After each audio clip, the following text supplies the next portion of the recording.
you. Your Excellency, sir, ladies and gentlemen, may we take our seats. Your Excellency, sir, the Deputy President of the Republic of Kenya, Your Excellency Rigathi Gachagua, all members of the diplomatic corps led by our ambassadors with representation from France, Japan, Turkey, UAE, and also other parts of Japan, Germany. We have representation from Portugal, Your Excellency. A majority of them will also be joining us virtually, including Korea, Hungary, Denmark, the US, and we also have Portugal. Your Excellency, sir, in attendance as well are cabinet secretaries and principal secretaries from various ministries, Excellency governors, agencies, as well as development partners and private sector stakeholders. Your Excellency, sir, we're delighted to have you here to lead us in conversation in this meeting to review emergency responses, actions relating to the ongoing flood situation in the country. Without further ado, and if you permit me, Your Excellency, sir, I wish to call upon Madam Wanjiko Wakogi, who is the Chief of Staff in your office, sir, to lead us through this first part of the program. Welcome, Madam.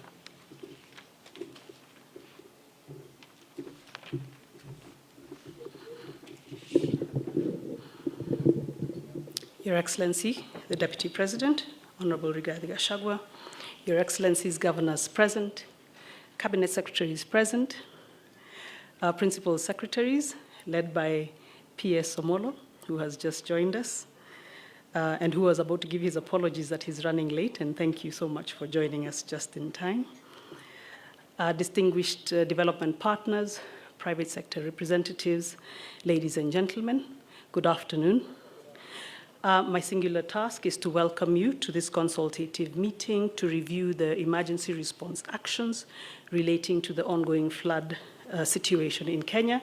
Your Excellency, this is a follow-up meeting following the call by His Excellency the President for your office to coordinate private sector actors, development partners, and any other well-wishers who would wish to contribute to this cause. We also want to take advantage of this opportunity to just establish where we are at following the first meeting that you convened us with last week, in which we were able to then organize our key actors in national government, as well as some development partners who are present on a joined-up mitigation plan following a whole-of-society approach. Your Excellency, without much further ado, I do want to invite P.S. Omolo to just take us through the next series of engagements, hoping he has caught his breath, and then he will be able to take us through the consultations. Thank you, Your Excellency. P.S. Omolo.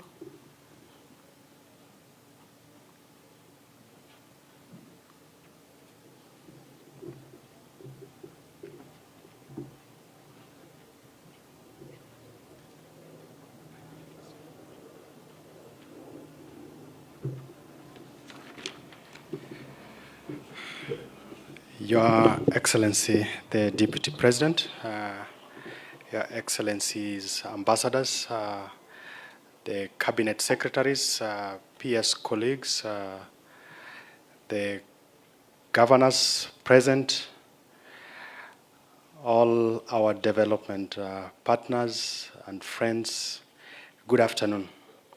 Good afternoon once again. Excellency, my apologies for walking in late into the meeting. I got a bit stuck.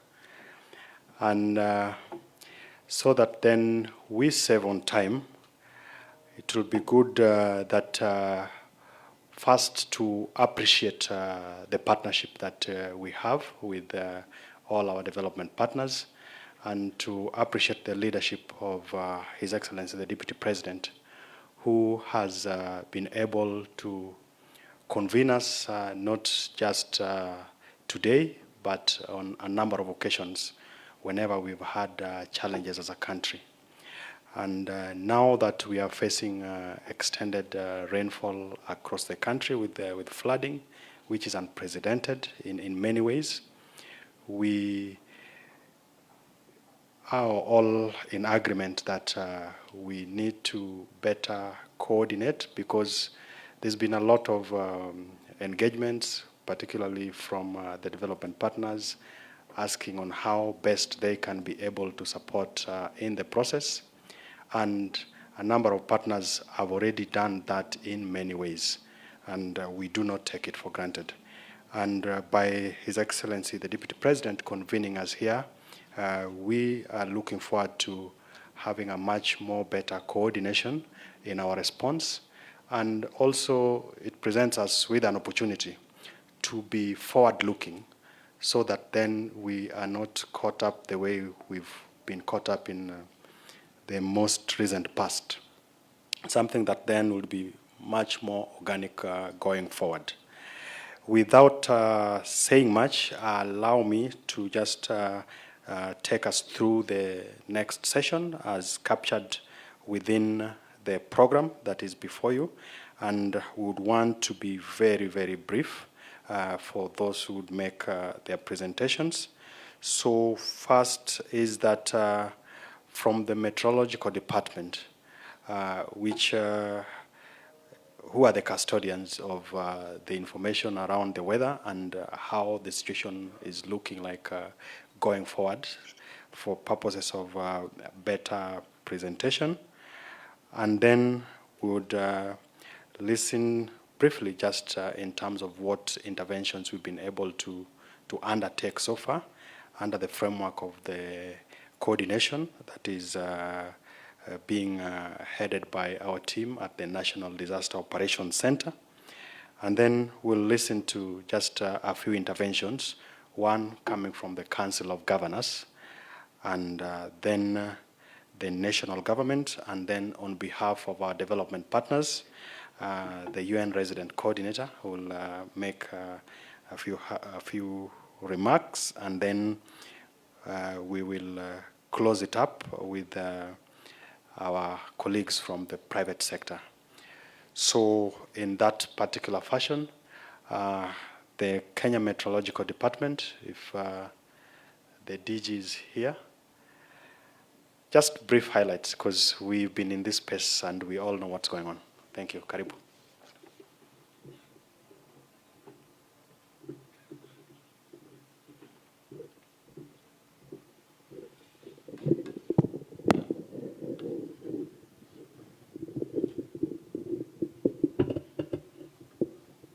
Your Excellency, the Deputy President, Rigathi Gachagua, Cabinet Secretaries present, Principal Secretary,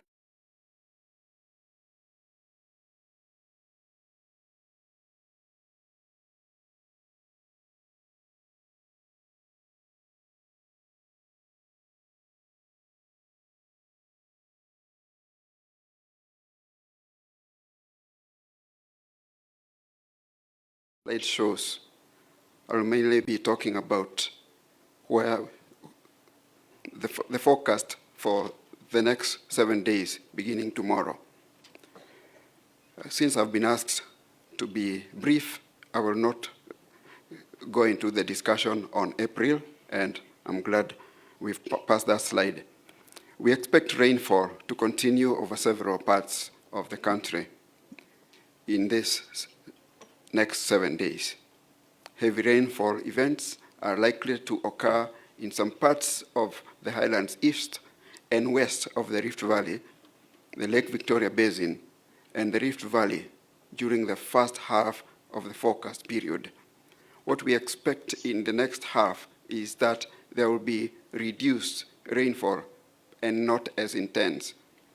And that's what we are saying, that rainfall intensities across the country are likely to reduce during the second half of the forecast period. Daytime temperatures, that is what we refer to as maximum temperatures, are likely to be more than 30 degrees in some parts, especially the coast, northeastern and northwestern parts of Kenya. Average nighttime temperature, which we refer to as minimum temperatures, will be low, and that is over some parts of the east of the Rift Valley, including Nairobi.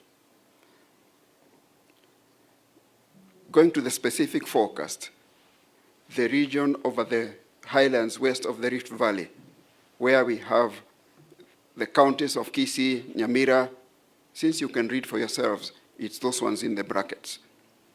The highlands west of the Rift Valley, the Lake Victoria Basin, and the Rift Valley. We expect morning rains over a few places during the first half of the forecast period.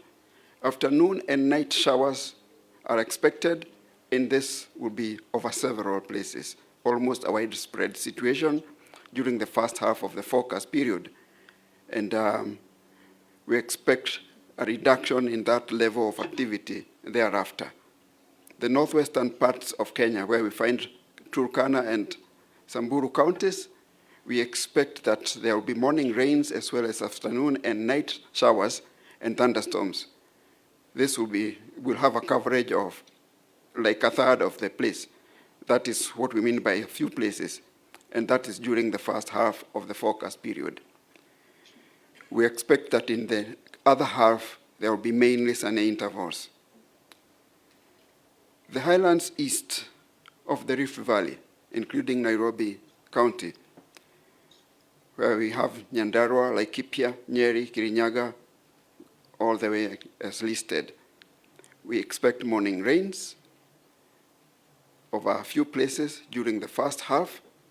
We expect afternoon and night showers and thunderstorms over several places during the first half, and this will reduce in coverage as we move towards the end of the 7 days. The northeastern parts of Kenya, where we have Marsabit, Mandera, Wajir, Garissa, and Isiolo counties, we expect morning rains, as well as afternoon, night showers, and thunderstorms during the first half of the forecast period. The southeastern lowlands, Machakos, Kitui, Makueni, Kajiado, and Taita Taveta counties, and Taita Taveta is only parts of it. We expect morning rains, as well as afternoon and night showers and thunderstorms over a few places during that first half of that period. Finally, the coast, we have morning and afternoon and night showers over a few places.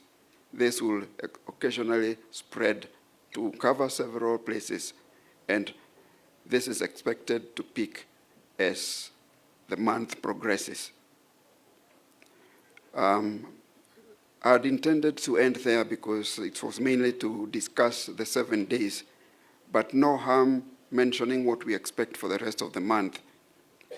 And that whole zone that we refer to as the Western Lake Victoria Basin and all those counties, we expect rainfall throughout the month, even though there may be breaks. The total amounts of rainfall are likely to be above average for that season, and we expect occasional storms. And when we talk about storms, we are not necessarily talking about thunderstorms. We are talking about rainfall that falls suddenly, and the coverage may be over a small area, but intense enough to cause damage. Northwestern parts, we expect occasional rainfall during the month, and the amounts are likely to be above average. The highlands east, which includes Nairobi, we expect rainfall throughout the month, and the intensity, this is picked from the forecast that we gave last week, and that is where we are referring to the intensity in the first week, which is, as we witnessed, the total amounts are likely to be above average, and we expect occasional storms. Next slide, please, which should be my last. The northeastern region, we are expecting occasional rainfall during the month, and the amounts are likely to be near to above average. Southeastern lowlands, we expect that the amounts will be near to above average and may be fairly distributed throughout the month. Finally, the coast, the total amounts of rainfall expected in the month are likely to be near to above average. Occasional storms also likely, and it's important to note that May marks the peak of the long rains at the coast, and therefore we expect that the season may extend into the first half of June in that particular region. And we will continue to provide updates as we continue monitoring the situation. Thank you very much for this opportunity.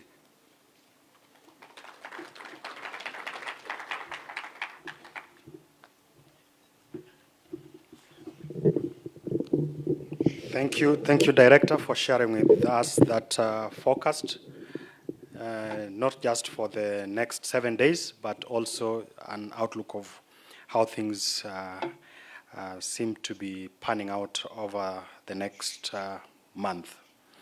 Now, allow me to invite the team that is in charge of coordinating the multi-agency efforts. That's the team led by the Brigadier at the National Disaster Operations Center, together with the Kenya Red Cross Society, just to give us a highlight of what some of the interventions have been taken and how things look like. And then at the same time, also to share with us what is forecasted in terms of the needs assessment across the country based on what we have gone through so far, as well as what we foresee in the coming weeks. So, SG, you can come.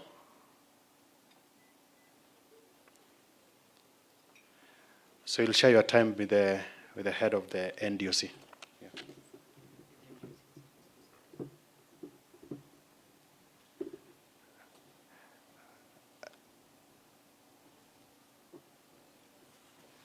Okay.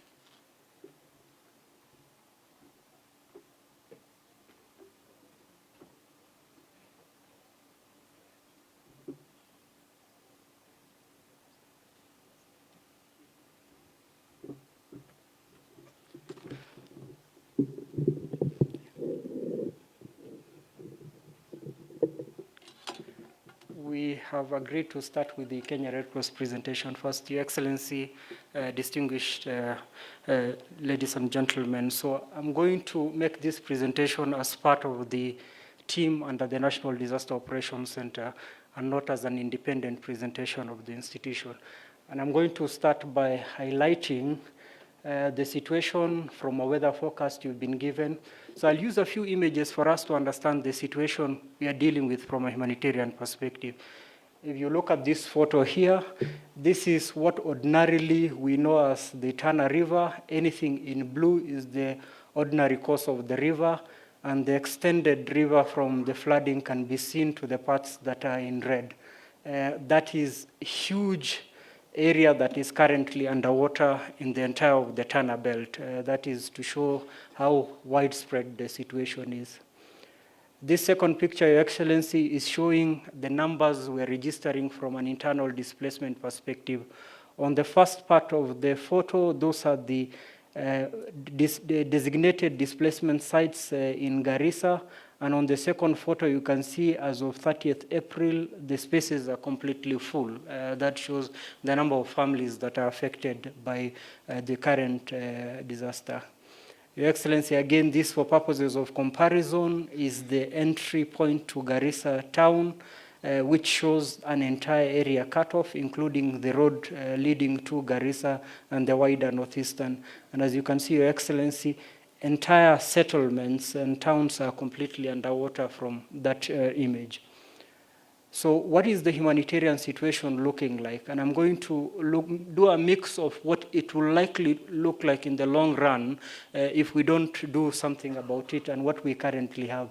So the total number of households that are displaced is increasing in number.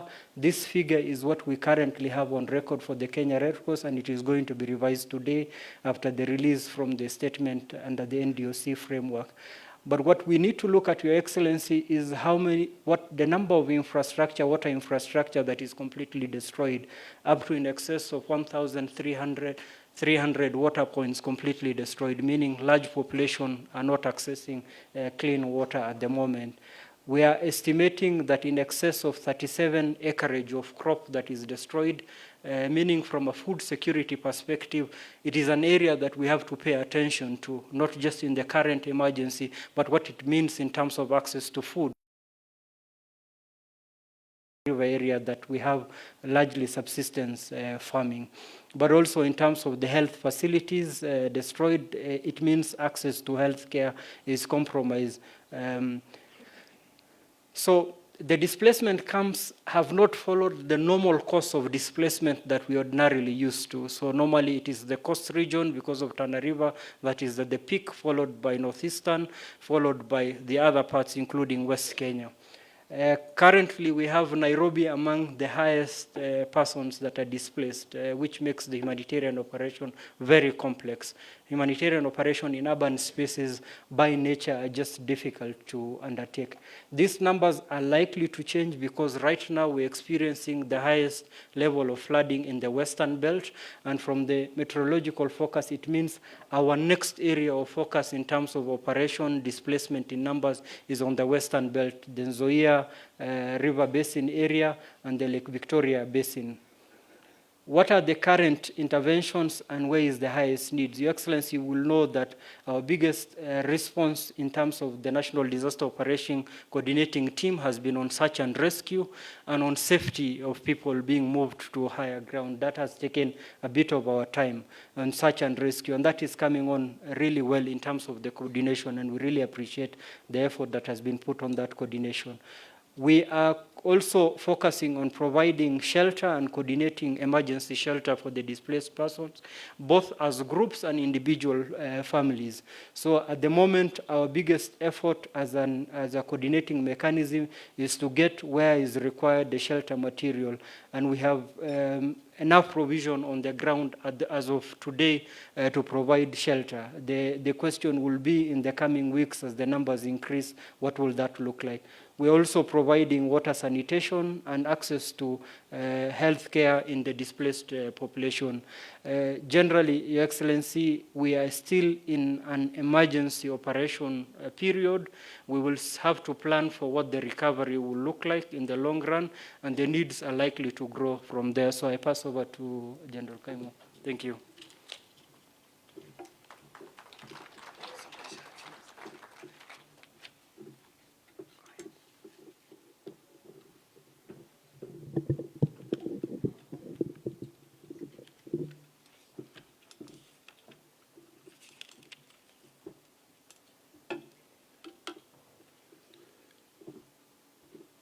Permission to carry on, sir. Thank you,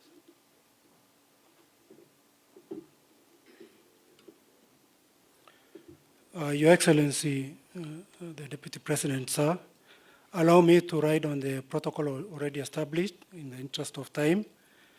And this is a presentation from the National Disaster Operations Center to this committee. Allow me to dispense of the preliminaries and go straight to the gist of the presentation. Sir, following the weather forecast, which is the main driver of the whole issue, there are a number of, having in mind the data from the weather, these are the implications, or rather what we see as the implications for the ongoing rains. We see a bit of flooding in low-lying areas, floodplains, as well as urban areas with poor drainage, landslides and mudslides where there are steep slopes, and strong winds and thunder and lightning, as well as large waves. And this is what is going to really impact or inform the actions we will take. So we are not also losing sight of the dams. These had been mentioned in passing. The Seven Forks Dam are already overflowing. But what is encouraging is the dams are safe. It's only the spillage which is causing the flooding. But the integrity or structural integrity of the dams is intact. Yesterday we had situation in Kano Plains, and this affected the Sondu-Miriu hydropower area. And an assessment indicates that the dam is spilling. Spilling means it's not yet overflowing. Also, the Takwe Dam, it has 15 meters to fill, and from the experts, it might not fill during this season. So it still has some space to fill. And we're also monitoring the 178 dams that have been classified high to high or very high risk. And so we have our eyes on all these dams.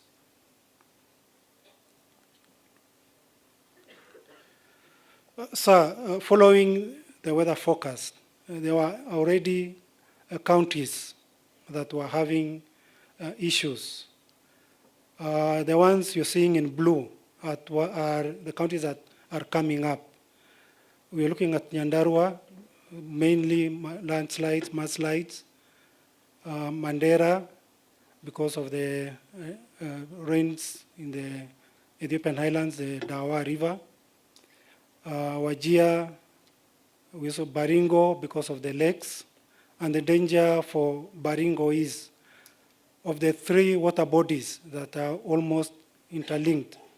Lake Bogoria might spill over the saline water to the other two water bodies, and so that's also an area of concern. If by any chance it overspills, then we'll have that issue of the salinity spilling over to the other water bodies.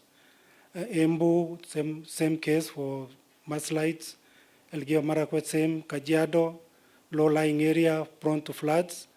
And recently Kisumu, same, low-lying area prone to floods.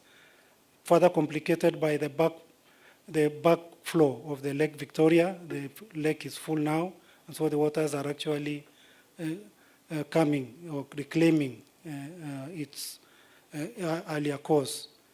The counties in black are what we initially had, and I'm happy to report that the situation is contained as at now. The only areas we are looking at are Maimahiu, where we are still on recovery of bodies.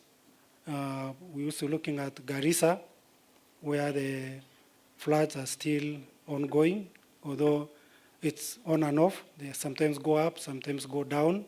But we have teams on the ground that ensure that any water-going vessels are safe, and all the passengers are also safe. And as at yesterday, they actually did almost 3,000 persons going back and forth, Garissa and Tana River.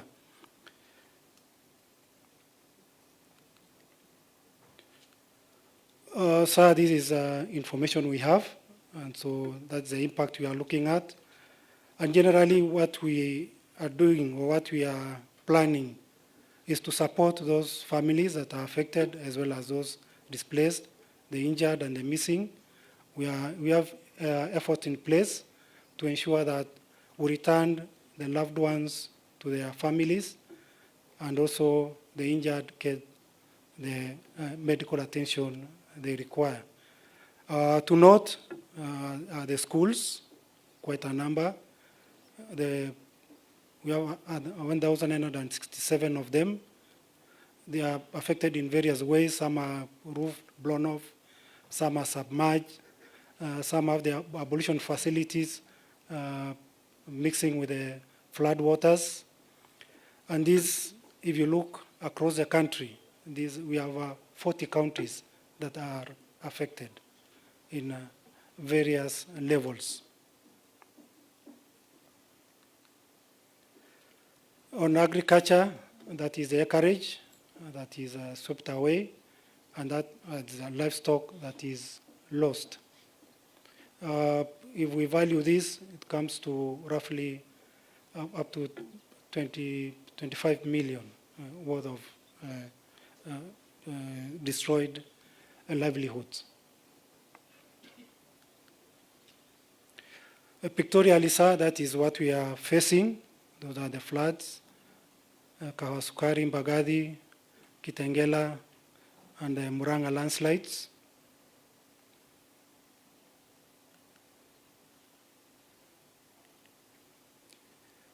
That is a Kamulu Joska. We had a rescue team, rescue people.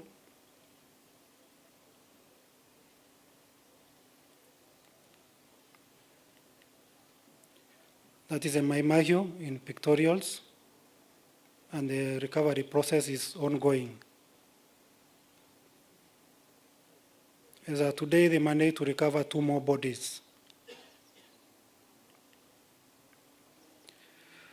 And so in a nutshell, that is in handful, that's what we have been able to do, our status of intervention. Basically, what we have been prioritizing is the saving of lives. And so we've been doing rescue, casevac, air rescue, boat rescue, and generally ensuring that no life is further lost. And so we've been to Maimahi, Oldonyo Sabuk, Kamulu, Kabai in Machakos, Narok, Homa Bay, Tana River, and most recently we are in Nyando.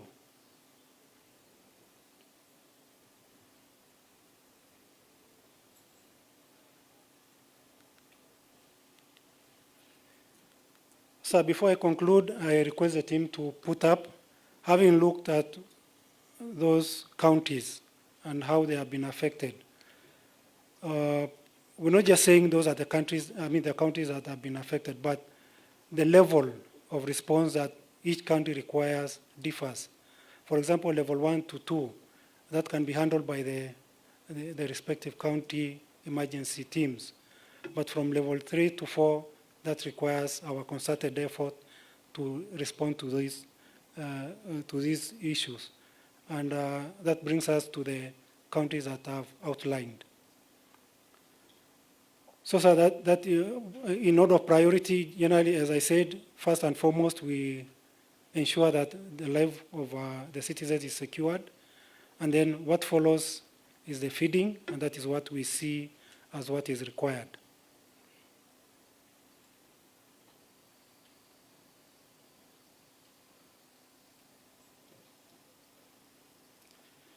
And so, sir, that is the end of my presentation, and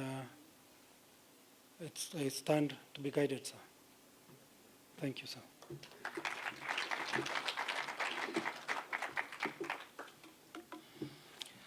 Thank you. Another round of applause to NDOC and the Kenya Red Cross. I think they've really painted the real picture of what we are dealing with as a country. We are having deaths. As of this morning, there are 229, but remember we have over 70 people who are still unaccounted for. And of course, the rain continues. And one interesting aspect of this flooding is that for the first time we are seeing serious displacement within Nairobi County. This morning we were actually with His Excellency the President in one of the most affected areas in Mathare. And in totality, if you look at Nairobi alone, over about 40,000 households have been directly affected. These are people who have to move away from what they've called home. And when you think about it in terms of even the needs in terms of food, medication, housing, it's massive. And then add to what is happening elsewhere across the country, it shows how dire the situation is. In terms of infrastructure, there are places that are no longer accessible. And today, because of the amount of rains that we've received, any small precipitation means that certain roads become completely impassable. So as we move on in terms of how best to intervene, there is definitely what the team has indicated is possible to sort within the mechanisms that exist at the counties, but then there is that which is cross-cutting, which must involve input from all of us. Your Excellency, allow me to invite my PS colleague, PS Kelo Hasama, to briefly highlight what, as the State Department or as a Ministry of ESC, Asala and Regional Development, they've been able to do to support, particularly with the supplies, both food and non-food items, and how the situation looks like. Karibu PS.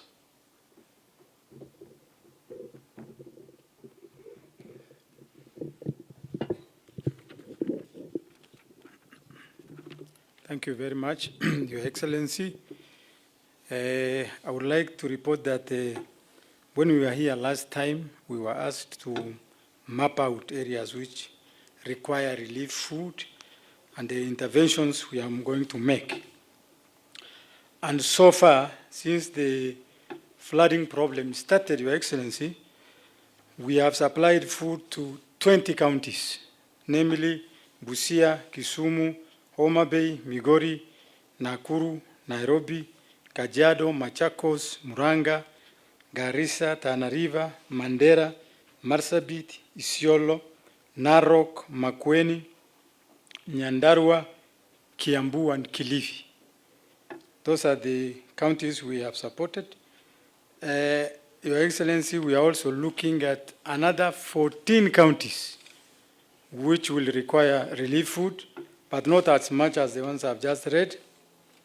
Pockets of those 14 counties will require relief food. We have seen interventions from non-government non-state actors like Red Cross, individual donors, organizations, visiting camps or displaced people to give support to people who have been affected by flood. My request here is that this support from non-government actors should be coordinated, because what we have seen is that some of the camps are receiving more support than they require because of proximity to major towns, proximity to organizations, and accessibility. And therefore, because all these camps and displaced people will require equal support, this kind of non-government intervention has to be coordinated so that we harmonize that kind of support. However, Your Excellency, while we have adequately provided the counties I've mentioned with food, for now, we will seriously require non-food items, because this has been missing from my budget. And although I have appealed to Treasury so that I will be given something to buy non-food items like mattresses, blankets, household items like, plates, jikos, sanitary pads, and these others, we need agencies who are interested in supporting to focus more in that area, because many of the people who are living in camps have been unable to access these materials like blankets and mattresses. Those are urgently and critically required at the moment, and actually very, very urgently. So I think that is my brief report. Your Excellency, as we look at the future, we need to look at the midterm problem ahead of us.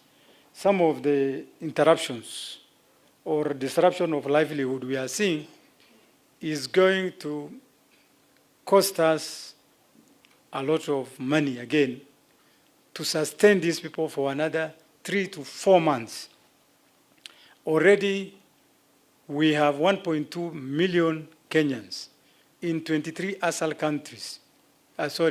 counties who have been relying on relief food because of the perennial drought we experienced recently.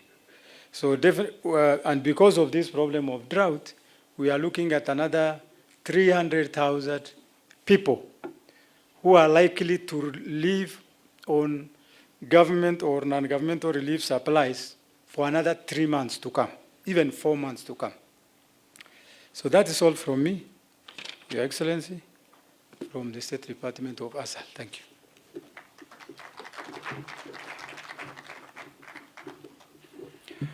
Thank you, P.S. Kello. Excellency, we now want to hear from the Council of Governors, and we have a number of counties represented here. I'm seeing a number of friends. There is a governor for Kajiado, and is coming up. Of course, let me acknowledge the presence of the governor for Nakuru, Makueni, Lamu, Garissa, and Laikipia, as well as the DG for Nairobi County. Karibu, Your Excellency.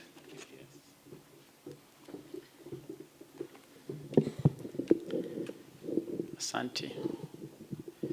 Your Excellency, the Deputy President of the Republic of Kenya, colleague governors, CSS, members of the diplomatic corps, partners, distinguished ladies and gentlemen. Your Excellency, I speak on behalf of the Council of Governors just to share a common position that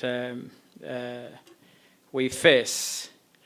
And first of all is to thank you for convening this meeting. When you convened this meeting, we were also relieved because of the pain we experienced on the ground with the communities.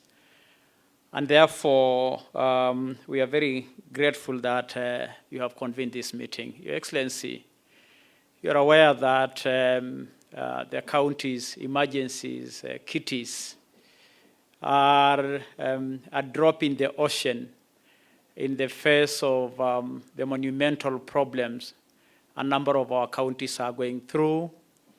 And as a result, we are literally unable to cope as counties with the problems at hand occasioned by the torrential rains.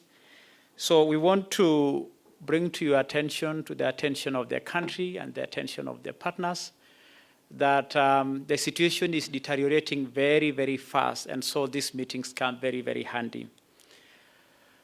As already indicated by the technical teams, we have the figures of the people affected, and we want to say the numbers are increasing by the day. And we have the very big problem of infrastructure having been destroyed. Many communities in the far-flung areas have had their roads washed away, their bridges washed away, and therefore we are getting to a situation where the need for helicopters or plane services will be required, as happened the other day when Red Cross and Kajiado County government had to take drugs and food to the people who are completely cut off in Magadi. And that is just an example of one of the areas where now ordinary relief services can no longer get to the people by road. Your Excellency, it is important for us to refer to what we did during the drought emergency, where we set up county coordinating teams, sub-county coordinating teams, all the way to the location. We want to appeal to you and to the partners that really that will be the infrastructure, that will be the system to use to be able to reach everybody, because as indicated by the PS Agriculture, there may be some people who have been able to raise their voices and are seen and are visible. But there are many other communities that have not been reached. But the county systems, from the county team led by the governor and the county commissioner, to the sub-county, to the locations, to the villages, can literally reach everybody. We want now to call upon you, Your Excellency, that really resources must quickly get to those committees. Because unless the resources get to those committees, we will continue to have many, many underserved people who probably their voices are unable to get here. And therefore, ours as the Council of Governors is to say, We have gone out of our way. Our small kitties have run out. The communities are crying to us. And therefore, they are waiting for the outcome of this meeting because we had told them, tunaenda kwa baba, and that may sound a government and our partners are the people we are looking as counties now to be able to serve the people. It is actually an exceptional situation to see the situation in Nairobi and the metropolitan areas. These are areas in Kajiado, in Machakos, and Kiambu, of course, and in the heart of the city who are not ordinary, who have ordinarily not been having these situations, and who are the most affected. And yet that is where huge numbers are. There are very, very many people in the metropolitan areas that have now been displaced. But I want to reiterate that the destruction of the infrastructure is occasioning new problems where even relief food is not able to get to where the people are affected. And therefore, we have now to deal with that as we project the fact that a number of farms and foods that were in the chambers were washed away. And that is going to occasion bigger problems going forward. But we are sure you are convening us together today will address the immediate emergency, but also work a roadmap to mitigate the effects of this very serious climate change disaster. Asante sana, Your Excellency. Thank you very much.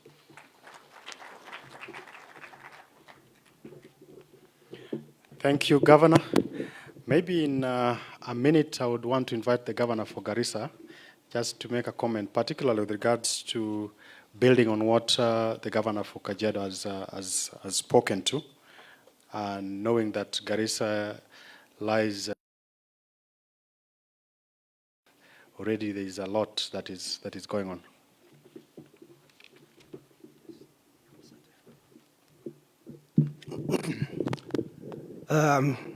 Your Excellency, our colleagues, governors, all present, let me take this opportunity, first of all, to thank you very much, Your Excellency, for convening this very, very important gathering.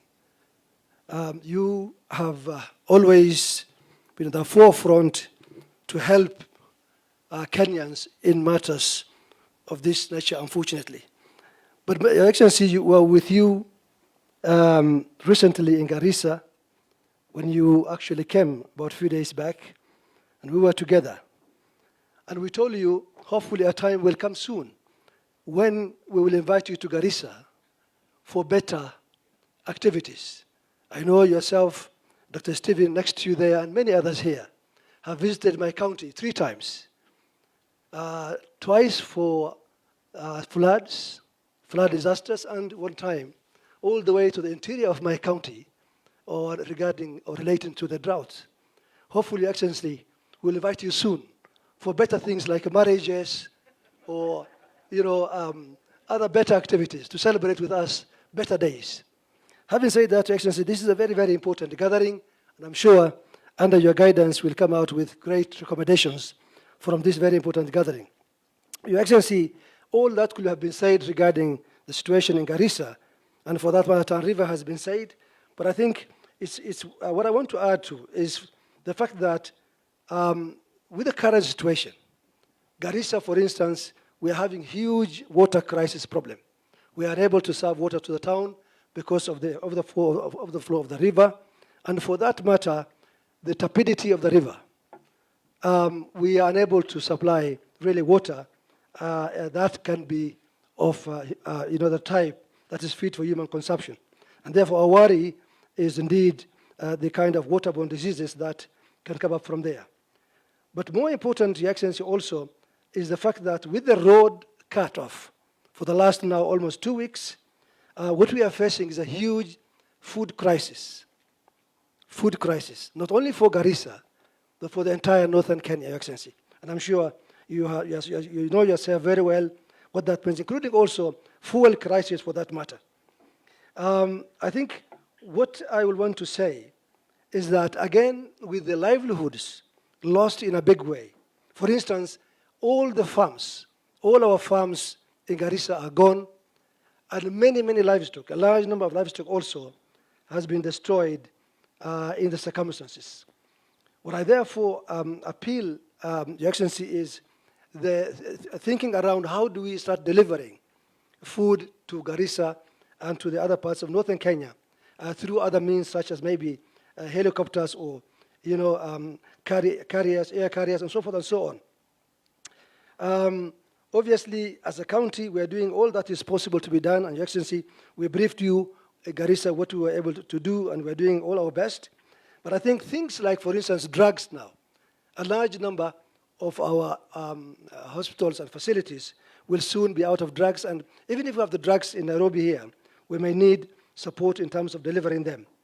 On the other side, we also want to make use of the opportunity of the rains to get seeds now, to plant whatever we can plant, so that if hopefully, we are able to grow, and then after the rains, we should get support also with seeds. We are doing what we can in our small way, but we also need support from the national government in terms of seeds to start growing for food security. That's my input, Your Excellency. Once again, thank you very much for your continuous and constant support to our counties. Thank you.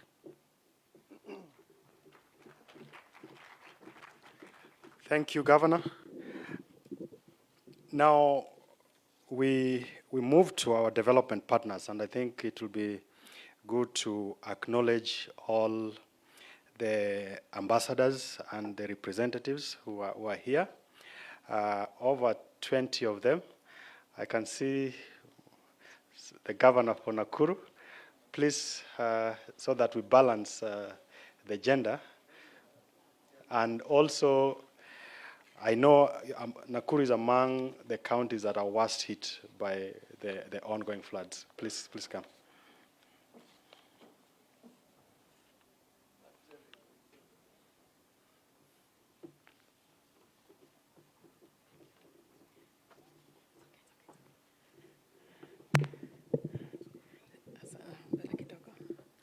Your Excellency, the Deputy President of the Republic of Kenya, and let me also adopt all the protocols.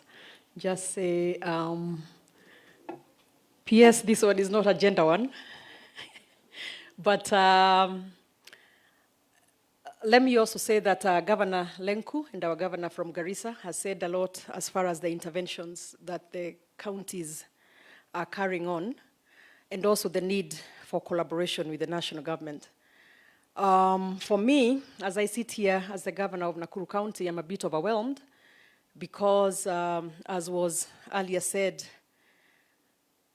we have a lot of dead bodies as we speak, or dead people as we speak, whose communities have nothing. So they can't even bury their dead.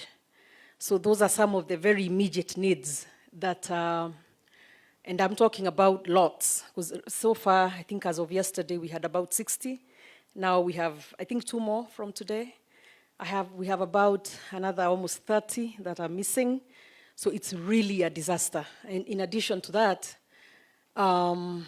because it wasn't a dam in our case, it was more of those gullies that were filled with water. We still have similar ones, and we still have a lot of rain. So we are still having to move lots of people. Like I think on Saturday night, we moved close to 800 households into schools and churches and everywhere. So it's truly a huge humanitarian disaster. So for me, I think I didn't want to put it more specific to a county because we're talking about generally across all our counties. But I think I really appeal for specific help, especially on this case. And I thank you, Your Excellency, the Deputy President, because you've come out there. We've been with you actually on the very first day. But ours is a bit urgent because as I stand here, I believe we have about 60 funerals on Thursday.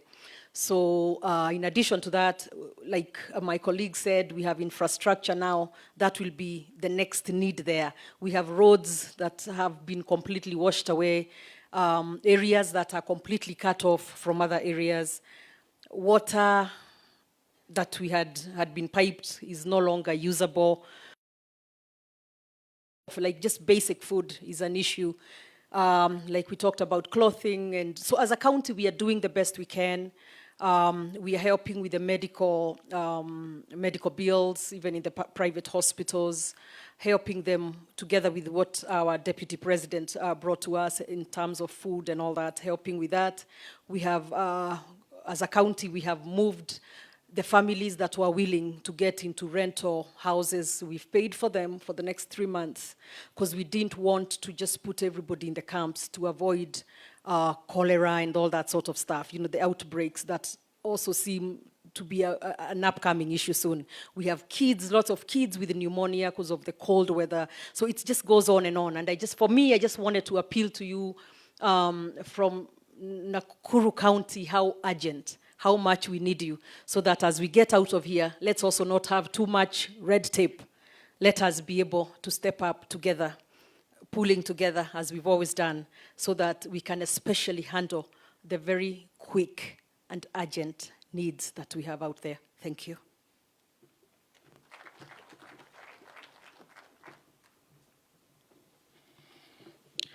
Thank you, Governor. And I think for the people of Mai Mahiu, we are not out of the woods yet, because even as of today, there's a gully from Kijabe that is filling up and it's getting soaked. We are working with the teams there, the KDF and NYS, to try and see how best to deal with it. Yes. So we have in the House over 20 countries and agencies, international agencies represented. We have France, we have Japan, we have Germany, there's World Food Program, the UN, Portugal, who have joined virtually, World Bank, same virtually. We have the Netherlands, we have Sweden, Turkey, UNICEF, India, Hungary, the United States, Denmark, IOM, IMF, UAE, Hungary, Korea, we have UNDP, we have Romania, Sweden, and the Netherlands, amongst many others who did not make it, but who are part of this engagement and interaction.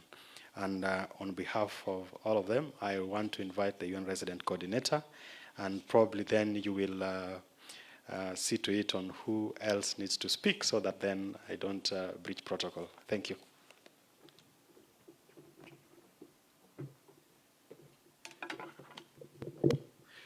Mheshimiwa Naibu Rais, Waheshimiwa Mabalozi Marafiki Hamjambo.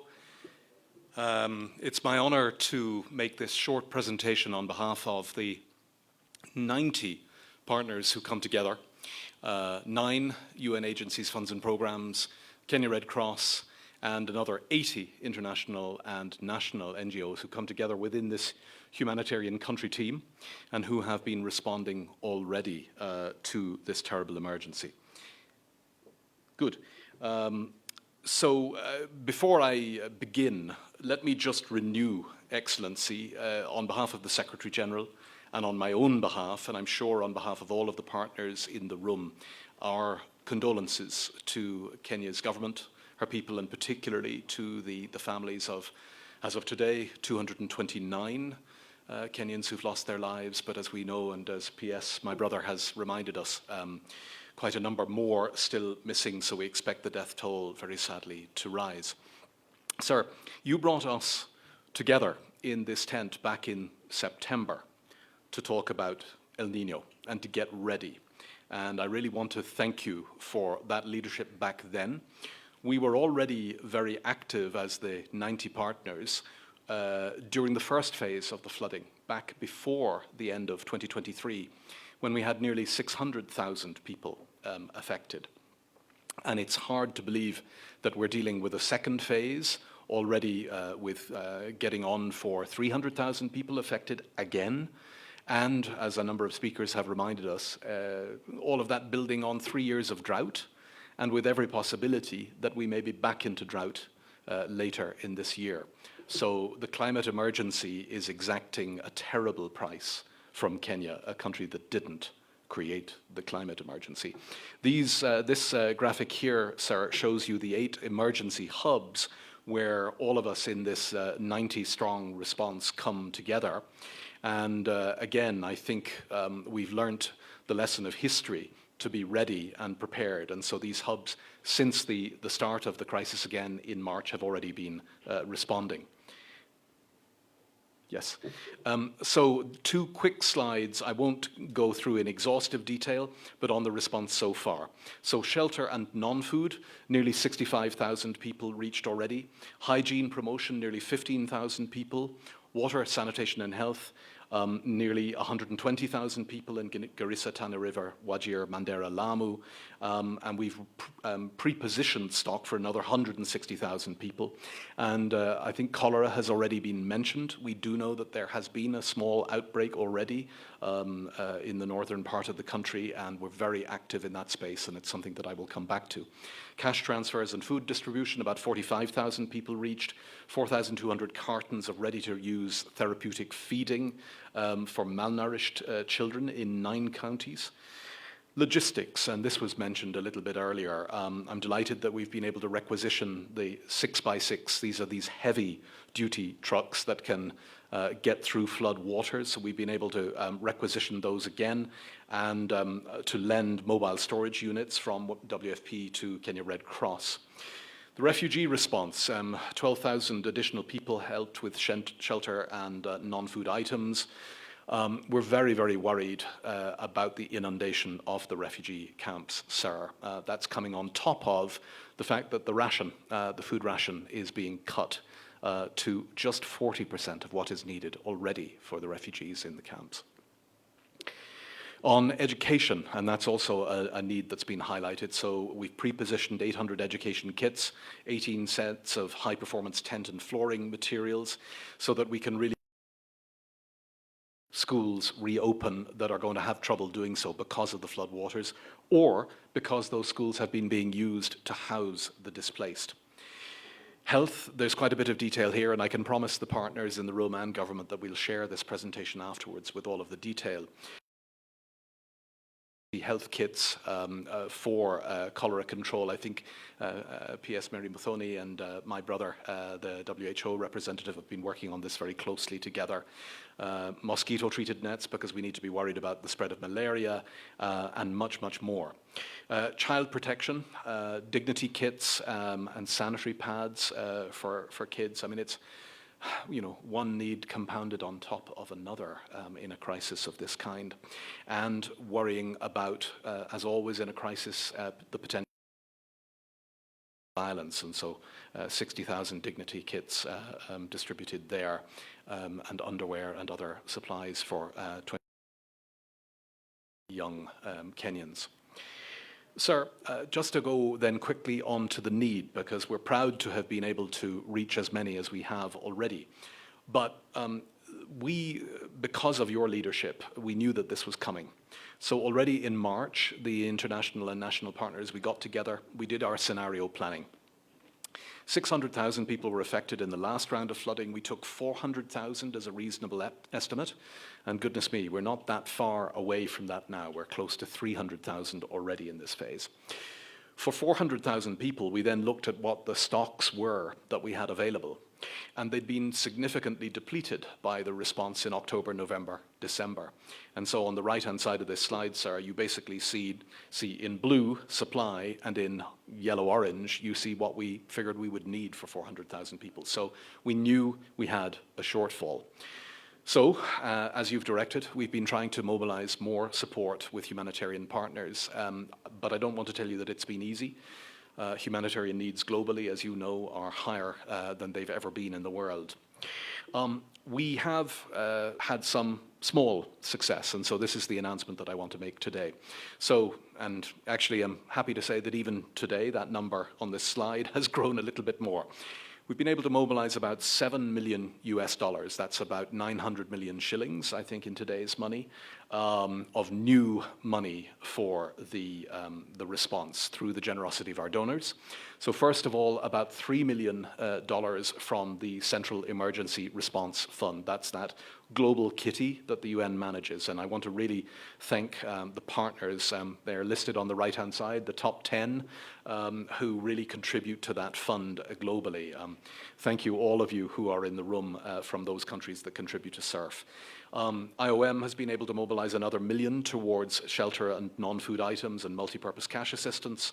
UNDP, about 600,000 to early recovery. UNICEF, I think this number, cumulatively, Shaheen, you were telling me, I think it's grown even in the course of today to about $1 million of new money and reprioritized money overall. And UNHCR, Caroline, about $600,000. So cumulatively, sir, as I said, about $7 million that we can announce today in new money, or about 900 million shillings, if I have done my maths right. And we're very grateful to all of the partners that have helped us do that. But that's the total that is still required. It's another $18.8 million, give or take. And it's broken down under these different headings here. I won't go through it all exhaustively, but you can see a very large sum still needed for food security, food and cash, an equally large amount of money needed for water, sanitation, and health, particularly because of the cholera risk, and so on and so forth. So, and maybe I will also just highlight, I mean, the logistics number right now is relatively low, but in the previous phase of this flooding, you'll remember that we were forced to bring in helicopters. The governor of Garissa has already talked about the fact that major roads are cut and communities are cut off. The 6x6 trucks will help with that. If we have to go back to using helicopters, if it gets worse, it gets more expensive again. This is the same information, just for those of you who'd like to snap a quick shot of it, sector by sector and dollar by dollar, how much we still need. I think you all know, I needn't dwell on this, but the flood's impact on our other operations. Urban flooding, PS, you've highlighted that as a particular problem. We didn't have that to a large extent in the previous round of flooding, so that is new, and as you've said, makes the operations very, very complicated. We do expect the heavy rainfall to continue, at least until May. The Met have already told us that, and there is even the possibility it could go longer than that. I do finally want to highlight the impact on the education sector. I think we're very, very concerned about that, and we need to work on creative ways of getting kids into schools, even if they can't get into schools, if you follow me. Then beyond the emergency, sir, and this has also been mentioned, we do need to be thinking about this already. I know that you are. Infrastructure rehabilitation, that's everything from the roads to facilitate the movement of goods and services to the essential facilities, clinics and schools that have been destroyed, latrines in schools, latrines in refugee camps and displaced camps that have been destroyed and then have also contaminated watercourses. We need to be thinking about alternative evacuation centres for next time so that we don't overwhelm the education system. We need to be thinking about investing in improved urban drainage and in water capture. I know that's something that you've been thinking about a lot, sir. What an irony. We had 3 years of drought. What we could have done with this water then, if we could have captured it in water pans, in small dams, and the like. And so that brings me perhaps to my final point, sir, which is that right now in Parliament we have a draft National Disaster Risk Reduction Bill that is intended to overhaul Kenya's national disaster management architecture. That's a critical opportunity to get this right and to build for future generations. So I think all of us need to be working with Parliament and parliamentarians to make sure that that bill comes out in the way that it needs to, and we're here to help with that too. Asanteni sana.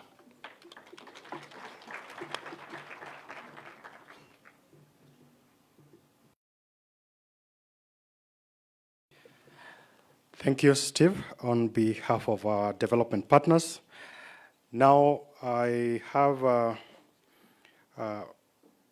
the private sector, and on behalf of the private sector, I would want to invite the CEO for Safaricom PLC.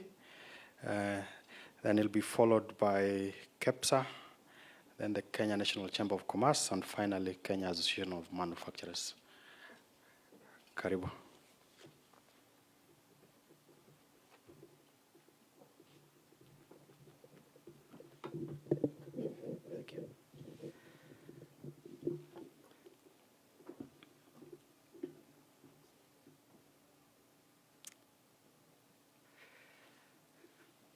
Your Excellency, the Deputy President, I want to say all protocols observed.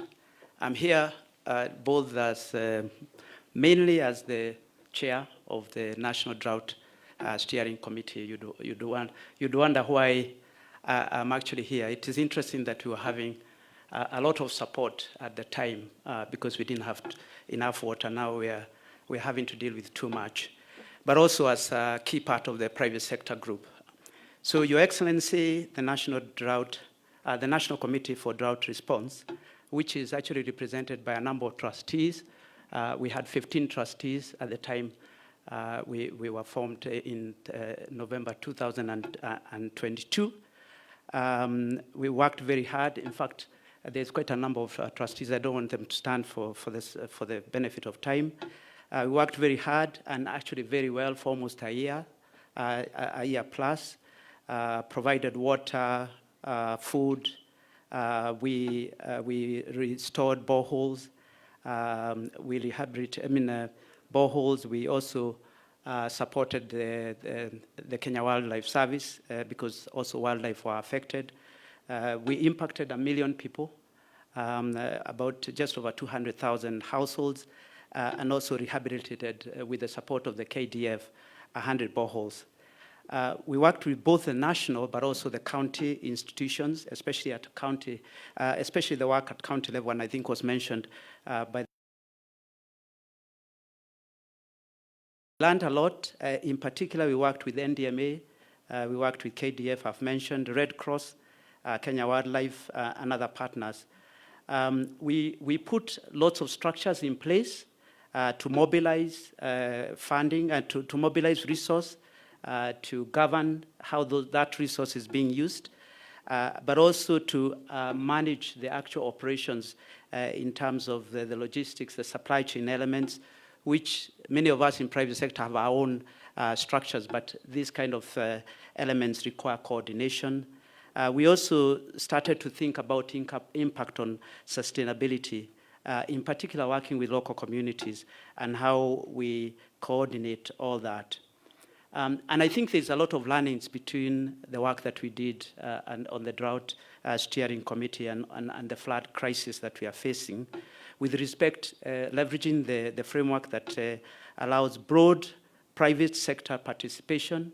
We believe this requires a much broader private sector participation because it will be dealt with over a much shorter period because the need is primarily emergency period rather than long need. Of course, there's quite a lot of work to be done on the sustainability side. But also, it is to complement what government is doing, which has already been explained, but also what development partners are doing. So you'll hear, of course, from the KEPSA, from CAM. Media, we found, is very, very important to create awareness. And we had a representative of Media Association on our board. So bringing the broader private sector who actually benefit when Kenyans do well, and therefore should receive pressure is very, very important. The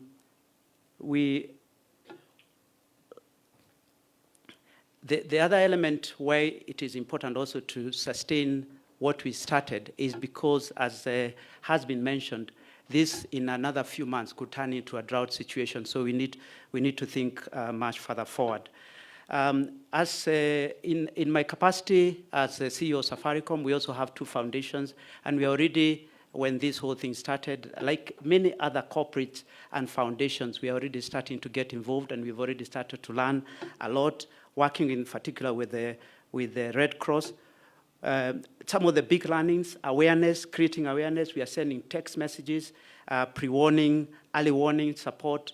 We are working with the Communication Authority to ensure that those messages actually they reach the people affected. So media awareness is really, really important. I think the support in terms of food and medical supplies and shelter has already been mentioned, but we also, because we have foundations, we've also seen that having mobile clinics can make a very, very, very big difference given the impact that is having, and then also anticipating when schools open. that there will be a lot of issues with respect to the state of schools that, as was mentioned, I was seeing almost 2,000 schools, and schools have not opened. And you can imagine, especially the washrooms, is an area that we need to think through.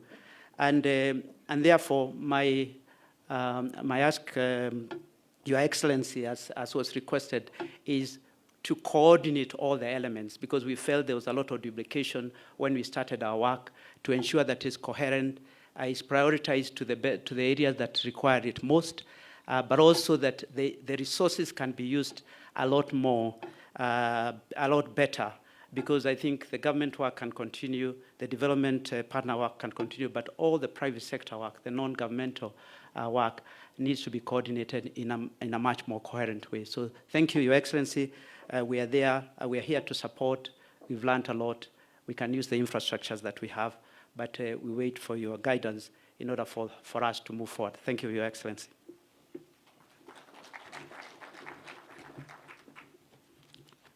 Thank you, Chair of the National Committee on Drought Response and the CEO for Safaricom PLC. Let me invite the Kenya Private Sector Alliance, Madam Gloria, if you are in the room.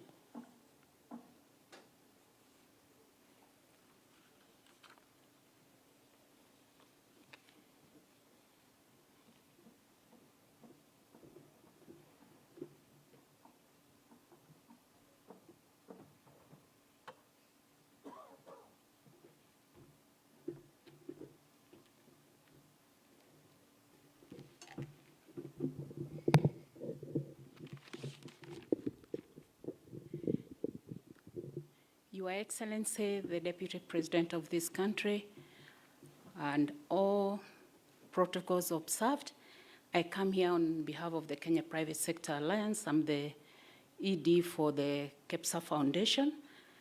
And Your Excellency, since our last meeting in this room, we went back as the Kenya Private Sector Alliance and we called in all our members.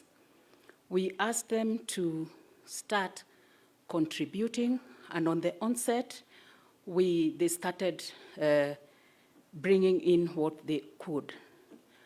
I can report that since then, in the last 7 days, we have distributed about 3,000 bales to Kibera, 1,300 to Mukuru, 1,100 to Githurai, and tomorrow we are going to distribute 1,200 to Mathare. Our private sector members have also donated another six trucks of food, that a quarter of it has been done in Nairobi and it shall be going outside the county. We have also received green grams, about 300 kgs as at today, and 20 boxes of milk that we shall distribute. We have dignity packs, an amount that we are going to purchase dignity packs that are going to accompany what we shall be distributing in Mathare. And we have another Kenya shillings 300,000 that has been contributed for medicines that shall go to Mai Mahiu. And on this, Your Excellency, I will also report that one of our private sector actors area, and also Team Package. Team Package has donated about 6,300 mattresses, 16,000 blankets, 16,000 cups and plates, and 4,000 relief hampers. And as we speak, the private sector is continuing to respond to that. Just maybe a dot in the ocean. They are responding well, and we shall continue working with your office to ensure that we make a difference to the people of Kenya. I thank you.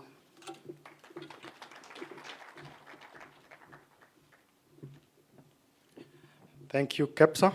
Your Excellency, we are almost coming to the end.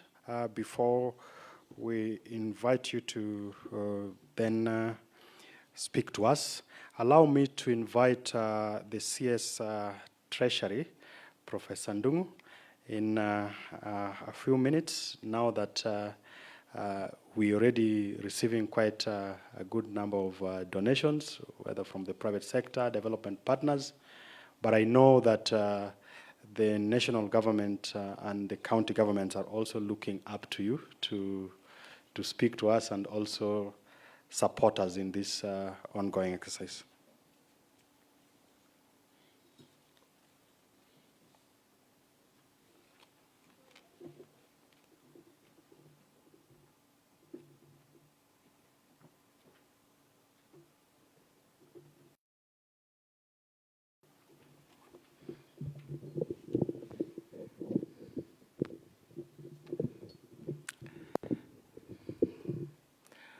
Thank you, Your Excellency,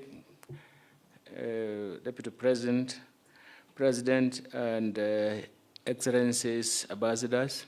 I wasn't so sure that I would speak after the whole morning of total debate on the same issues. But let me say that I'm very impressed by the contributions that have come through. And I do believe that, of course, we have been asking ourselves, why is it that we have met 3 times? And each and every time it's a different type of disaster. The drought was quite extensive. Of course, we promised El Nino, but it was very extensive. But we were ready for El Nino, which was a little bit less than what we anticipated, but it has now been overcompensated by that. You can imagine it has been quite devastating. When we met last week, I actually was saying, and was telling the county governors and also other colleagues in the ministries, that we have to start, or maybe we have to have some permanency, and that is something that I have heard in terms of how we deal with the disasters, because this unpredictability is becoming actually like like our stay. And most of the time we don't have the resources. That's why last time we met, I said that our first line of defense is actually to make sure that we reallocate resources we have, both at the national level and county level. The second line of defense is actually to look at what resources we can appropriate from the exchequer, and also what the counties can do. And the third line of defense is actually getting support from the private sector and our development partners. And you can see that it is materializing. We do believe that is the way forward. But I also did say, we have seen floods twice, and so it means that, just like my friend Stephen was saying, we should map out where the waterways are so that we avoid them in future, but also map out where the roads are, because we can harvest that water and create dams, and we are going to change the profile of our agricultural sector. But that material day, actually, most people didn't even smile at it. Moro. Why? Because they were all looking at, just like we had a media briefing, they were all looking at what specific actions. Don't tell us about tomorrow, but we know the urgency, so we can understand that. From our side, from the Treasury side, we had provided a budget of 3.85 billion. And that had some components. We wanted to make sure that whenever we distribute this kind of budget, which is for emergency, we wanted to make sure that we also go into specific areas that require those funds. The ASA, ministry that deals with humanitarian relief, was allocated 2 billion. The roads and even Ministry of Interior, because of the work they play, roads were allocated 500 million, Interior was allocated 300 million, and then because of the support we get from NYS and other public works, 250 million, public health 100 million, and public works because of the footbridges, especially in major towns, 50 million. That is not even adequate. So we have to actually start looking at ways in which we can help each other. That is why this support is very, very important.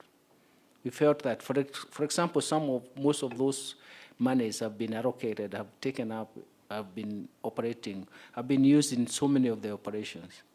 We do believe that it's actually inadequate, but you never can tell what is adequate because this problem continues increasing with different dimensions.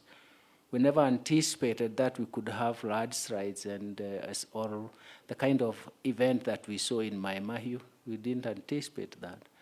We could anticipate that the dams can actually overflow, but usually the event like the one we saw in Mai Mahiu is a spectacular thing. You know, for us Christians, we may ask, what have we done? Maybe we need to go back to the books and start redrawing what we need to do. But I think I echo something that I also said before when we met with the IBEC this morning. What Stephen has said is that we need now to make sure that we have a registration of the disaster management, and so that we have specific pillars instead of calling and reorganizing groups and all that, and then after that we forget the disaster and we go back to our ways, because what I've started by saying, we identify the waterways, so it means that nobody should construct that in the waterways. We identify the roads, especially those that are in rangelands, because we can turn the whole plateau into a good agricultural zone, but more importantly, we can also harvest the water. So we need to push, and that is something that I put as a proposal today, something that we are working on, to registrate a permanent disaster management unit that will be observing some to be done. And they continue also monitoring some of the advantages we can take from such excesses of nature, because we have to accept that we'll be here with this unpredictability. I realize the drought, and everybody complained, and we all were frightened, but we thought the stage has closed, but it hasn't closed. It's actually starting up.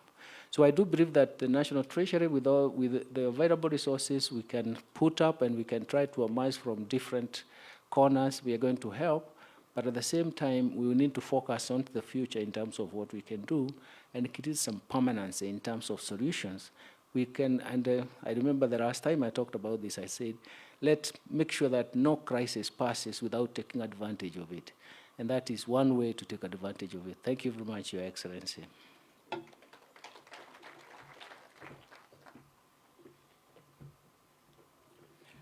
Thank you, Waziri. Your Excellency, allow me to invite the CS for Interior and National Administration to make a few remarks, and thereafter invite you to speak to us. Karibu, Waziri.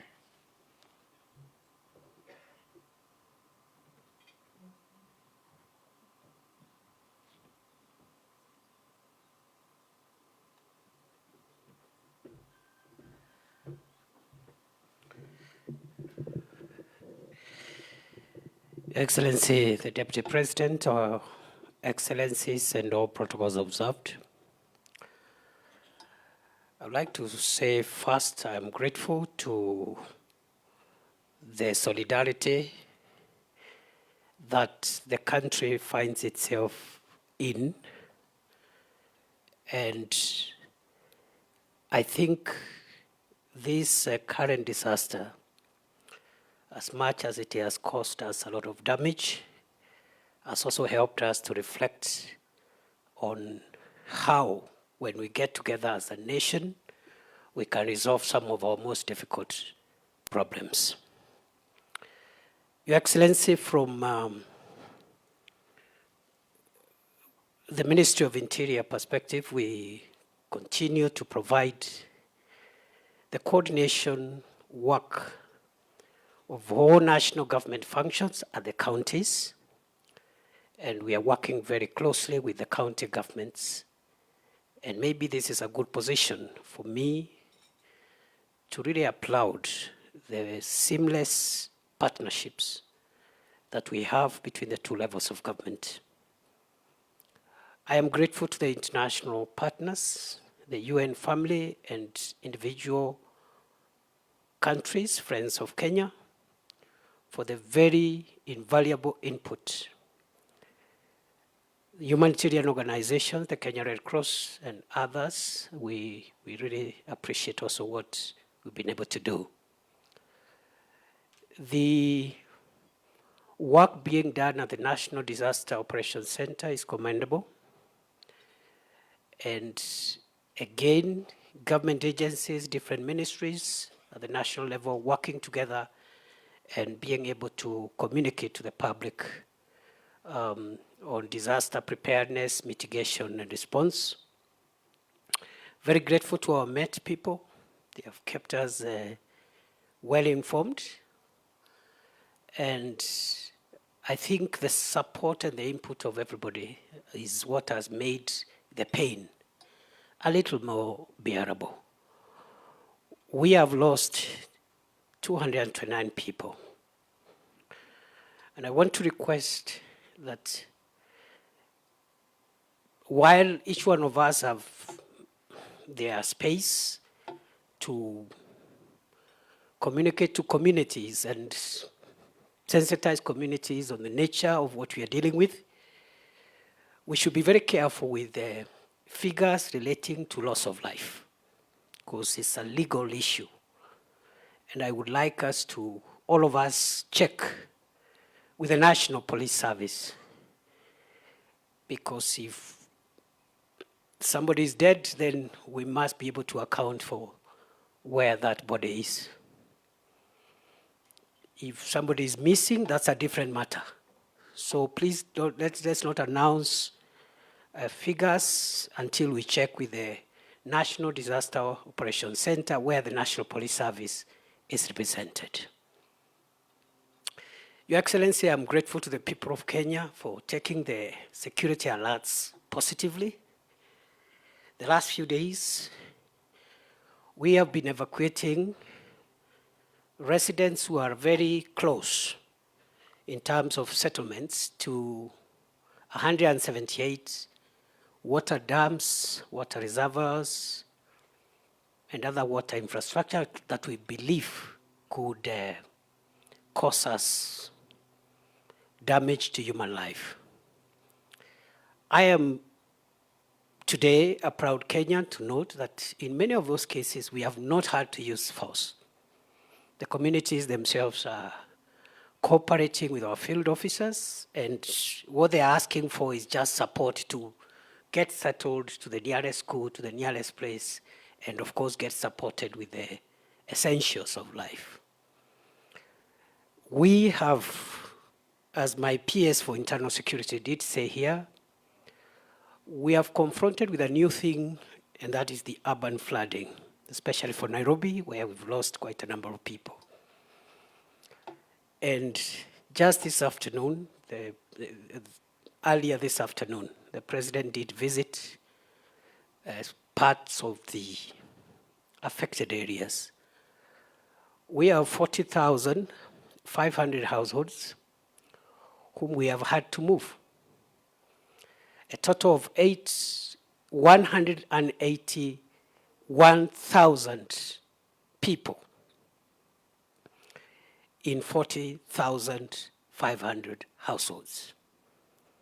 Again, unlike in the past, most of those households have moved voluntarily. And we have not, in fact, they are not even keen to go back, even if most of their structures were carried by water. Even the ones where the structures remain are not keen to go back. And this afternoon, the President has already announced some of the measures we want to take to make sure that that category also of urban displaced is taken well care of in terms of supplies, and some kind of sustainable resettlement arrangements, which the President has already announced. So I'm very grateful to what we are having. It will actually help us to sustain the problem of urban flooding going forward, because much of that corridor in the next 5-6 days all the 3 Nairobi rivers and their tributaries will be completely not only evacuated, but the riparian corridor, which is 30 meters, will be reclaimed. So we are reclaiming it, we are fencing it off, we are planting trees and making it like a recreation place for the public, but will not be allowing any more settlements. And we will deal with what to do with those who have been displaced from that space. And once more, those affected are cooperating. I also want to say that the security agencies, law enforcement, and multi-agency disaster response teams have been instructed to act humanely and to respect fundamental rights and freedoms as they deal with populations whom they are assisting. And we don't have much complaints from members of the public. And again, I want to thank our security agencies, law enforcement officials, and disaster response teams for handling the response while respecting the fundamental rights and freedoms of our people and also their entitlement to dignity. Finally, as some of those who spoke here said, some of the partners and friends and representatives of other groups that spoke here, and going particularly with what the Met people are telling us, we may still have to deal with more complications for a while. So I think we need to upscale our preparedness. For us, we, at the Ministry of Interior, we have made available 3 aircrafts, that is 2 caravans and 1 Mi-17, which is a personnel carrier, which we believe will be essential in dropping food to the affected families. The only challenge is that these carriers don't carry too much tonnage, but it's better. So for the most needed cases, we shall be able to support from the Ministry of Interior. We are talking to our brothers in the Defense Department also to support us with their equipment and air assets. But we have those 2 caravans and 1 Mi-17, plus we have hired 3 civilian helicopters. So we have 6 aircrafts which we want to make available for the most needed cases. For the most needed cases. Finally, Your Excellency, last night we had,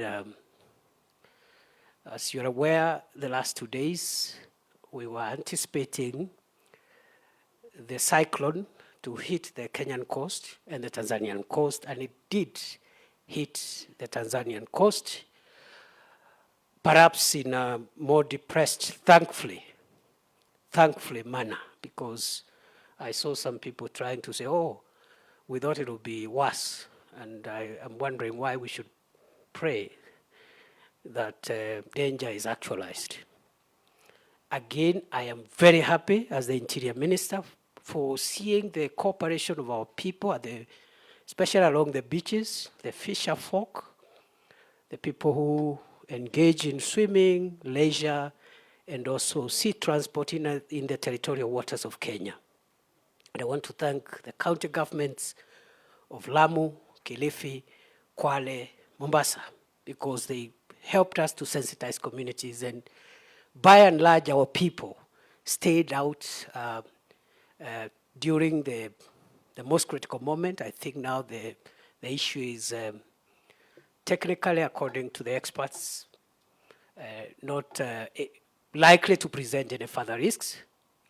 And in fact, Your Excellency, our friends in Tanzania, we have last night rescued 21 of their fisher folk who did not take the warning seriously. I think some fishermen from Pemba, 2 civilian boats were drifted unintentionally by the cyclone from Pemba, and one Both ended up in Kipini unintentionally. And the other one was taken to Ngomeni in Kwale unintentionally. Luckily, and because the tide was quite strong, because they didn't take the warning seriously, the cyclone found them doing their fishing. There's a reason why I'm giving this last night incident, Your Excellency, because the people, a total of 23 sailors, were thrown out of the vessels in the process. But our Coast Guard, the Kenya Coast Guard Service and the Kenya Maritime Authority have been able to rescue all of them except 2 who succumbed because they were able to float and look for help. And therefore, I'm very grateful to what the Kenyan agencies are doing for the country and to even to support our neighbors. So I'm very grateful.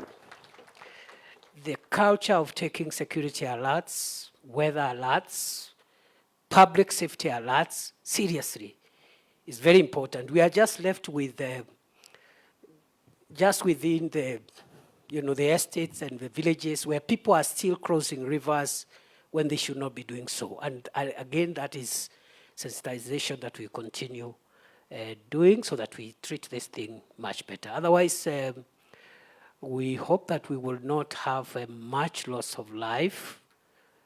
We hope we will not have much damage to property. And the matter that is happening in Kijabe area, I think we are seized of that matter, and it's quite delicate, but we want to avoid a situation where we can have a repeat, because what happened in my Hamayo is already too heavy, and I can feel the weight that could be on the shoulders of my sister, the governor of Nakuru, and the other friends from that place. Once more, Your Excellency, thank you, private sector, thank you, development partners, thank you, county governments, and thank you, national government agencies. The coordination, the unity of purpose is extremely commendable. And I think that's what should be encouraged. I have not seen agencies competing or trying to take credit unnecessarily. And once more, thank you very much, including the Red Cross and other humanitarian partners. Asanteni sana, we have a toll-free emergency number at the NDOC, which I think we should help us, especially the county government, to publicize to as many people as possible so that we can save situations before they get out of hand. With those many remarks, it is now my pleasure to invite the Honorable Rigathi Gachagua, Deputy President of the Republic of Kenya, to come and address us. Thank you, Your Excellency. You're welcome.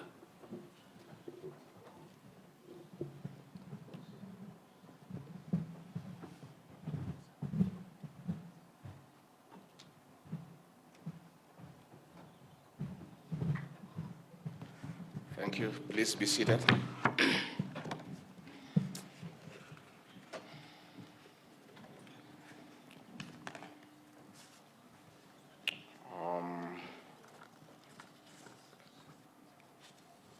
Excellency Governor is present. Our Cabinet Secretary is present. Principal Secretary is present. Excellencies, Ambassadors and High Commissioners, the CEOs of state corporations, the private sector, non-state actor representatives, our development partners, distinguished guests, ladies and gentlemen.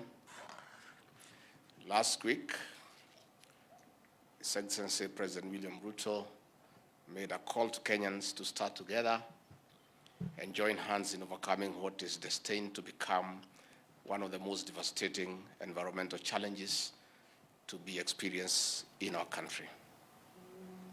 As was noted, the continued torrential rains have led to instances of road closures and the loss of lives and property across the country. The severe weather conditions have impacted over 227,000 people, caused 228 fatalities, injured 164 people, displaced 42,526 households, and damaged infrastructure, including roads, bridges, and waterways. Permit me to request us to rise to our feet and observe a minute's silence in honor and in remembrance of the many landslides and other calamities occasioned by the harsh rainfall.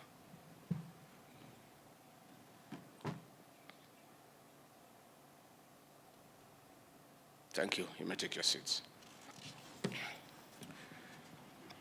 In their memory, we have come together to commit to joining His Excellency, the President's call to action to continue being our brothers' keepers. Like in all previous times of challenge and crisis, the Kenyan spirit of compassion and fortitude in times of adversity has always come through, embodying the true meaning of Harambee. Despite the overwhelming impact of recent events and the pain and agony of families who have lost loved ones, homes, and livelihoods, we have observed that our humanity and the natural desire to extend a hand of generosity to our brothers and sisters has not been diminished. I therefore thank our first responders who have been on the ground, undertaking search and rescue services, providing food and other humanitarian support, tracing and uniting families, and most importantly, offering psychosocial support across affected areas. I also thank you for heeding to our call today and joining us in framing an even more elaborate structure of aid to families and communities whose lives have been turned upside down by the calamities of the last few weeks. Excellencies, ladies and gentlemen, the government of Kenya has made significant strides in mitigating the impacts of the flooding and other disaster actions across the country. Since our last engagement, we have made efforts to mitigate loss of lives, especially around dams and swollen river basins. The opening of schools has been deferred until further notice, and humanitarian and other assistance has been accorded on priority basis to particular affected sites across the country. Road closures to facilitate infrastructure repair to bridges, roads, and railways have been given priority. Our disciplined forces have been deployed across the country to back up the first responder teams and clear roads and waterways. However, even with the extensive government-led programs at both national and county level, we appreciate the need to receive and coordinate additional support for greater effectiveness.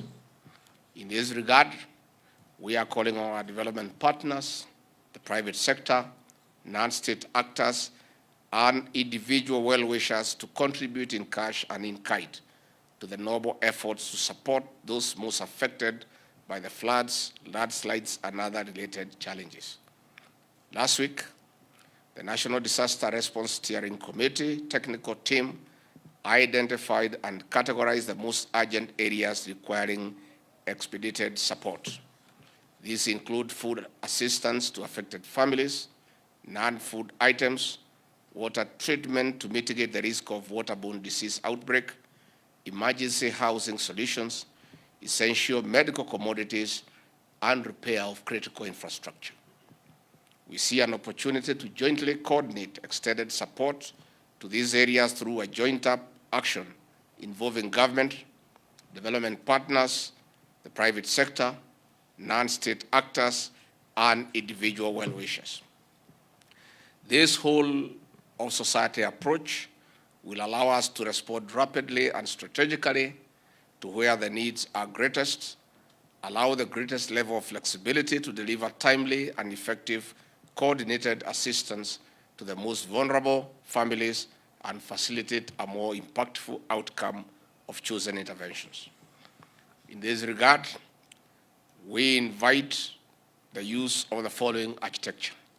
1, development partners with existing financial support arrangements with the government of Kenya and who are in a position to make requisite program changes to support flood mitigation efforts are to engage through the National Treasury with due information to the National Disaster Operational Center Secretariat on the toll-free emergency contact, which is 0800-721-571, and the International Development Partnership Coordination Unit in the Office of the Deputy President for information and coordination purposes. 2, all other private sector and individual well-wishers wishing to make cash donations may liaise with the National Drought Response Team led by Mr. Peter Ndegwa, the Chief Executive Officer of Safaricom Limited, whose membership and mandate has now been expanded to support the flood mitigation actions, and will gazette that expansion of mandate and renewal of their term tomorrow. Number 3, the drought response team has an existing infrastructure in aiding coordinating private sector and individual well-wisher cash donations. The private sector and well-wishers are therefore invited to send cash donations to the National Drought Mitigation Appeal Fund, and we shall be releasing the account details, one in foreign currency, the other one in Kenya shillings. Number 4, any development partner, private sector, and individual well-wishers with in-kind donations, including food and non-food items, care packages, medical packs, are invited to deliver them to the National Disaster Operations Center at Nyayo House, Nairobi, and also available on toll-free emergency contact 0800-721-571. The same will be centrally warehoused at designated Kenya Defence Forces and National Youth Service and the Kenya Red Cross warehouses for subsequent distribution through established partnerships in a coordinated manner. Where the private sector individual well-wishers intend to undertake distribution directly to the victims on the ground, they are to communicate the information on the nature, quantity, and quality of in-kind support intended to be distributed, the intended area, site of support, intended date of distribution, and intended number of recipient households or persons to the National Disaster Operations Center Secretariat for Information and Coordination. The purpose of that is to cure what is happening today. Many people who want to help are going to one destination, and what is happening now, Mathare, because of proximity, is the destination of choice. And it's a good thing, but we are giving supplies to one area and oversaturating the support to the detriment of other areas. So it will be appropriate, all those who want to help, if they liaise with our secretariat at Nyayo House so that we coordinate. And we can also marshal resources together for equitable distribution across the country. The National Disaster Operations Center team shall guide such individuals and private sector organizations on the ongoing on-the-ground security arrangements, local national government administration liaison, and appropriate dates for distribution in order to ensure good order, security, and fair and equitable distribution across the various victim sites. Where a private sector organization or individual wishes to channel support directly to a county government, they are to similarly provide information on the nature, quantity, and quality of in-kind support intended to be distributed, the intended area or site of support, the intended date of distribution, the intended number of recipient households and persons to the National Disaster Operations Center Secretariat for information and guidance. Distribution of in-kind support should only be undertaken with the presence and coordination of the relevant county commissioners or their designated representatives. Donations received will be recorded and published on the National Disaster Operations Center and the Ministry of Interior and National Administration websites and updated on a weekly basis. The Office of the Auditor General will be tasked to ensure not only the accountability and transparency of fund utilization, but also assurance of the integrity of adopted processes of food and non-food distribution actions. A comprehensive report will be provided on the use of donations received upon the final audit. The Inspector General of Police and the National Government Administrative Officers are directed to secure enforcement of this protocol and further communicate to the National Disaster Operations Center Secretariat details and information to interested local community actors in coordinating distribution efforts. We invite all donors and well-wishers and sponsors to adopt this approach so as to secure the coordination, consolidation, demarcation, and distribution of donations to vulnerable populations across the country based on the needs map already developed in a transparent and accountable manner, while also making a visible impact to the communities. To facilitate the allocation of emergency funds to support the disaster mitigation actions as anticipated in the Public Finance Management Act, whereas the minimum requirement is for an allocation not exceeding 2% of the total government revenue as shown in audited financial statements for the previous financial year. We call on counties to dig even deeper and facilitate any additional amounts necessary to save the lives and livelihoods of our people. As of this morning, we have directed the National Treasury to give priority while disbursing funds to those counties that are very affected, and that is already being done.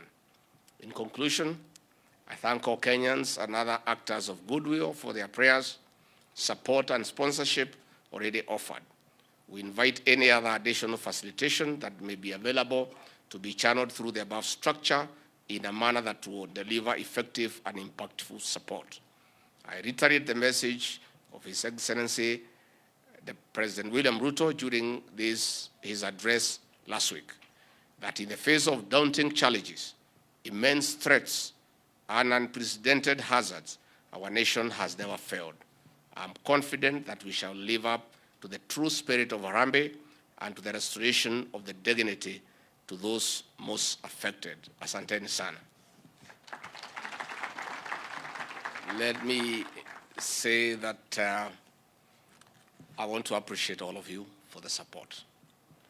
Since I came to office,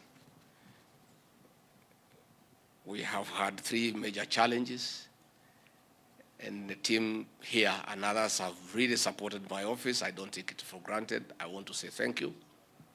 The challenge we are facing today is heavy. We are not able to sleep.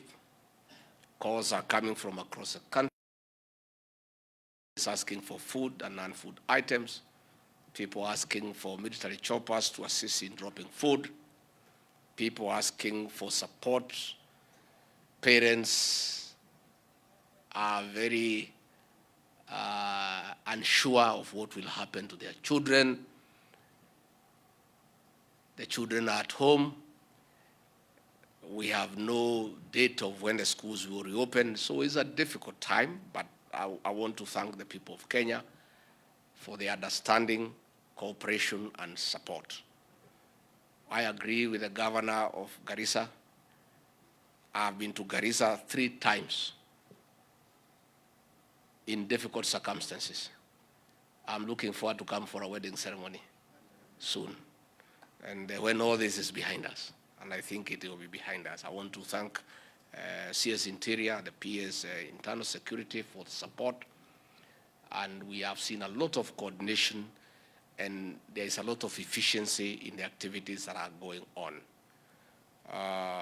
We'll ask the team that works with the PS Omolo to remain behind with the PS National Treasury so that we can agree on a few things on the funds available, on how to apply those funds, and then we can agree on how to move forward. Dr. Stephen Jackson, we have agreed that there is some support that will be coming. We'll be able to make an announcement along the way. And I've also requested him to advise me on how he wants us to coordinate more appeal to our development partners, because the support is not as heavy as we would have wanted. We'll continue appealing to them so that they can continue supporting us. Governor Susan Kihika, we know you have a huge challenge on Thursday, so you may want to hang around also so that we can see how the national government can support you. Already you have done a lot of work as county government of Nakuru. And that's what I'm asking the governors to do. Within the available resources, these resources are for the benefit of the people that you lead. In difficult times, you have the latitude to apply the resources to ensure that the people you govern stay alive and they are assisted. So I want to ask our governors, within their limited resources, to consider that extraordinary times call for extraordinary interventions. And we must allow flexibility in difficult times. And I think the people that you govern will understand. The controller of budget will understand. The Auditor General will understand, because these are difficult times. We are in this situation at a time of scarce resources, but we'll mobilize the resources available to deal with this disaster, because that is what we must do. Lives are most important. All other things can wait and can follow. We all work for the people of Kenya to be happy. They can only be happy when they are alive. We need to save lives. We need to make sure that our people feel we are doing the right thing by making the right intervention. So I want to thank the private sector. We'll agree so that we can renew the mandate of that team. We can expand it. We can gazette as early as tomorrow so that you work within a legal framework and you start mobilizing whatever resources that are available. I want to say thank you very much. And we'll be meeting until the situation is well contained. It's always good when we exchange ideas, when we meet together to do an audit of what is happening and agree on the next steps of intervention. And I want to thank you for always coming when we call you, and we'll continue to do so. I want to say thank you very much. Asanteni sana. Finally, let me acknowledge support from the United Arab Emirates. They have given us 40 metric tons of food supplies, another 34 metric tons of non-food supplies, a total of 74 metric tons at JKIA. So